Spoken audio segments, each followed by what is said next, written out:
అమెరికాలో భారీ విస్ఫోటనం సంభవించింది. టెన్నెస్సీలో మిలిటరీ ప్లాంట్లో భారీ పేలుడు జరిగింది. ఈ ప్రమాదంలో 19 మంది ఆచూకీ గల్లంతైంది. పెద్ద శబ్దంతో సమీప ప్రాంతాలు కూడా ఒక్కసారిగా కంపించాయి. పార్క్ చేసిన కార్లు కూడా ఎగిరిపడి దగ్ధమయ్యాయంటే ఎంత దారుణంగా ఉందో పరిస్థితి అర్థమవుతుంది. దట్టమైన పొగతో ఆకాశం నిండిపోయింది.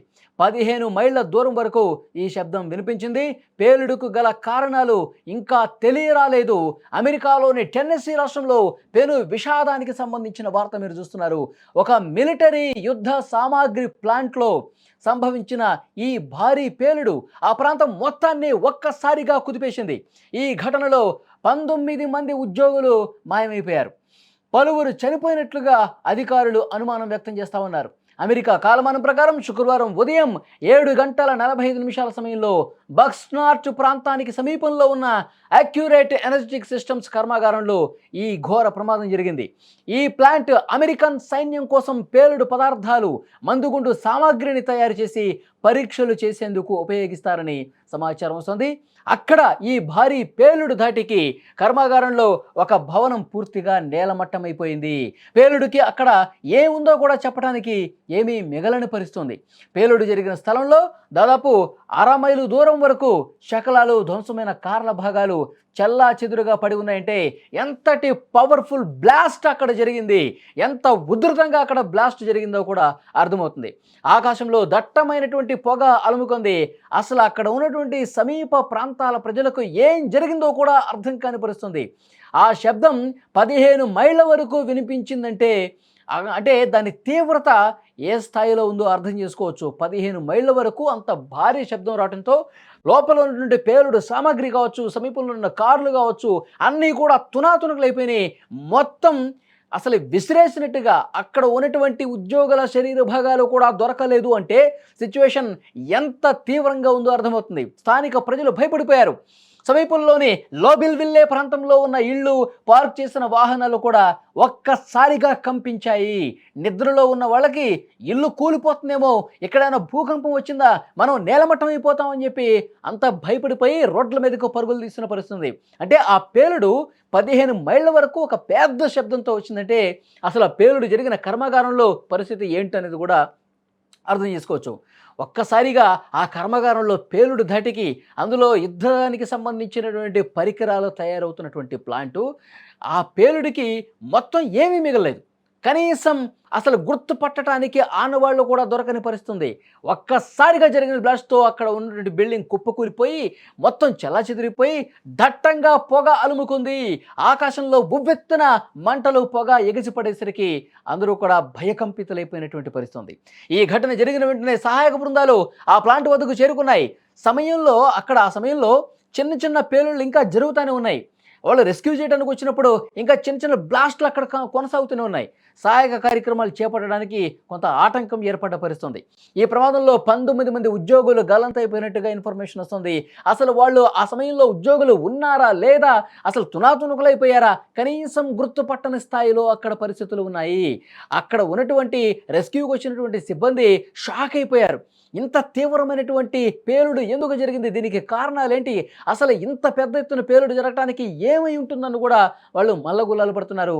మొత్తం రెస్క్యూ టీం, అక్కడ ఉన్నటువంటి స్టాఫ్ అందరూ కూడా వచ్చి చూస్తూ ఉన్నారు, పరిస్థితిని పరిశీలిస్తూ ఉన్నారు. ఆనవాళ్ళు ఏవైతే ఉన్నాయో పేలుడు ఏ విధంగా జరిగిందో కూడా నిశ్చితంగా పరిశీలిస్తూ ఉన్నారు. వీళ్ళంతా కూడా అంటే కనీసం ఒక్కటంటే ఒక్క మృతదేహం కూడా కనిపించలేదంటే వీళ్ళు చనిపోయిన వారి సంఖ్య అసలు ఎంత ఉంటుంది అనేది కూడా స్పష్టంగా చెప్పలేకపోతూ ఉన్నారు. వీళ్ళంతా చనిపోయి ఉండొచ్చు అని అనుమానం వ్యక్తం చేస్తూ ఉన్నారు. భవనం నేలమట్టం అవడంతో శిథిలాల కింద చిక్కుకున్న వాళ్ళని కాపాడేందుకు ప్రయత్నం చేస్తున్నారు. ఇంకా ఆ రాళ్ల కింద, శిథిలాల కింద, మొత్తం తునాతునకలైపోయినటువంటి ఆ శిథిలాల కింద ఇంకా ఎవరైనా బతికున్నారా, ఇంకెవరైనా దేహాలు కనిపిస్తాయా అంటూ వాళ్ళందరూ కూడా రెస్క్యూ చేస్తున్నటువంటి పరిస్థితి ఉంది. గాయపడ్డ కొంతమందిని అయితే ఆసుపత్రికి హుటాహుటిని తీసుకెళ్లారు. గాయపడ్డ వాళ్ళ సంఖ్య ఇంకా తెలియాల్సినటువంటి అవసరం ఉంది. వాళ్ళు ఏ మేరకు బతికి బయటపడతారన్నది కూడా వాళ్ళు పూర్తిగా ఇప్పుడే ఇన్ఫర్మేషన్ నేను చెప్పలేమని చెప్పి అక్కడ అధికారులు చెప్తున్నారు. ఈ ఘటనపై ఎఫ్బిఐతో పాటు bureau of alcohol, tobacco, fire arms and explosives అధికారులు రంగంలోకి దిగి నిశ్చితంగా పరిశీలిస్తున్నారు, దర్యాప్తు జరుగుతున్నారు. ఖచ్చితమైన కారణాలు ఇంకా ఒక్కటి కూడా బయటకు రాలేదు. ఈ ప్లాంట్లో ప్రమాదాలు జరగడం ఇదే మొదటిసారి కాదన్నట్టుగా ఇన్ఫర్మేషన్ వస్తుంది. ఆ ప్లాంట్కి సంబంధించిన ట్రాక్ రికార్డు కూడా బయటకు వస్తూ ఉంది. 2014వ సంవత్సరంలో ఇదే ప్రాంతంలో మరో పేలుడు సంభవించింది అక్కడ. అందులో ఒకళ్ళు చనిపోయారు, 3 తీవ్రంగా గాయపడ్డ పరిస్థితి 2014లో. ఇప్పుడు ఏకంగా 19 మంది గల్లంతైపోయినటువంటి ఇన్ఫర్మేషన్ వస్తుంది. 19 మంది గల్లంతైపోయి అసలు వాళ్ళ ఆచూకీ ఏమాత్రం కూడా కనిపించట్లేదంటే ప్రమాద తీవ్రత ఏ స్థాయిలో ఉందో అర్థం చేసుకోవచ్చు. ఒక్కసారి స్క్రీన్ మీద మీకు కనిపిస్తున్న విజువల్స్ చూస్తుంటే మొత్తం ఆ బ్లాస్ట్కి చెల్లాచెదరైపోయినాయండి. మొత్తం శిథిలావస్థ చేరుకున్నటువంటి దృశ్యాలే కనిపిస్తున్నాయి. మొత్తం కాలి బూడిదైపోయినటువంటి దృశ్యాలే కనిపిస్తున్నాయి. అక్కడ ఉన్న కార్లు కూడా, పార్కింగ్ ప్లేస్లో ఉన్న కార్లు కూడా చాలా వరకు ఎగిరి చాలా దూరం వరకు, 1/2 కిలోమీటర్ వరకు దూరంగా ఆ కార్ల విడిభాగాలు తుక్కు అయిపోయి పడిపోయినటువంటి పరిస్థితి ఉందంటే అర్థం చేసుకోవచ్చు. అంటే ఇది పేలుడికి గల కారణాలు ఏమైనా శత్రువుల నుంచి వచ్చిందా ఈ పేలుడు? శత్రువులు ఏమన్నా కుట్రపూరితంగా వ్యవహరించి ఈ పేలుళ్ళు చేశారా? లేకపోతే అంతర్గతంగా ఆ కర్మాగారంలో పరికరాల తయారీలో వాడే రసాయనాల వల్ల ఈ పేలుడు జరిగిందా? ఇవన్నీ కూడా బయటికి రావాల్సిందే. కానీ ఇప్పటి వరకు వస్తున్నటువంటి ఇన్ఫర్మేషన్ ఇంకా ప్రాథమికంగా కూడా ఎలాంటి ఇన్ఫర్మేషన్ తెలియలేదు. ఈ పేలుడికి, ఇంత పెద్ద పేలుడికి బిల్డింగ్ మొత్తం కొలాప్స్ అయిపోయి 19 మంది కూడా కనిపించకుండా పోయారంటే ఈ స్థాయిలో పేలుడు జరగటానికి ఏం జరిగి ఉంటుంది అనేది కూడా ఇంకా ఇన్వెస్టిగేట్ చేస్తూ ఉన్నారు. కొద్ది గంటల ముందే ఇది జరిగింది కాబట్టి ఇంకా మరికొద్ది గంటల్లో మొత్తం వాస్తవాలన్నీ కూడా బయటకు వచ్చే అవకాశం కనిపిస్తుంది. కానీ ఈ పేలుడు జరిగిన తర్వాత అక్కడ పరిస్థితి చూస్తే చాలా భీతావహంగా, భీకరంగా ఉన్నటువంటి పరిస్థితి ఉంది. ఆ ఉద్యోగుల కుటుంబ సభ్యులు రోధిస్తూ ఉన్నారు. అసలు గతంలో ఇంత పెద్ద స్థాయిలో, ఇంత తీవ్రమైనటువంటి స్థాయిలో పేలుడు జరగలేదని చెప్తూ ఉన్నారు. దీనికి కారణం వెలికి తీయాలి. నిజంగా యుద్ధ పరికరాలు తయారు చేసేటటువంటి ప్లాంట్లో జరిగింది అంటే నిజంగా అమెరికా శత్రు దేశాల నుంచి ఏమైనా ఈ విధంగా పేలుడు జరిగిన పరిస్థితి ఉందా? లేదంటే అక్కడ తయారీలో ఉన్నటువంటి మిస్టేక్స్ వల్ల, అక్కడ ఆ పరికరాల తయారీలో ఏదైనా జరిగినటువంటి మిస్టేక్స్ వల్ల జరిగిందా? లేకపోతే వేరే కారణాలు ఏమైనా ఉన్నాయా అన్నది కూడా బయటికి రావాల్సింది. కానీ చరిత్రలో ఎప్పుడూ కూడా 19 మంది కనిపించకుండా పోవటం, ఆ పేలుడు దాటికి తుక్కు అయిపోవటం, సమీపంలో ఉన్నటువంటి అక్కడ వెహికల్స్ కావచ్చు, అక్కడ ఇతర సామాగ్రి కావచ్చు, మొత్తం చెల్లాచెదురుగా కిలోమీటర్ల అవతల పడ్డాయి.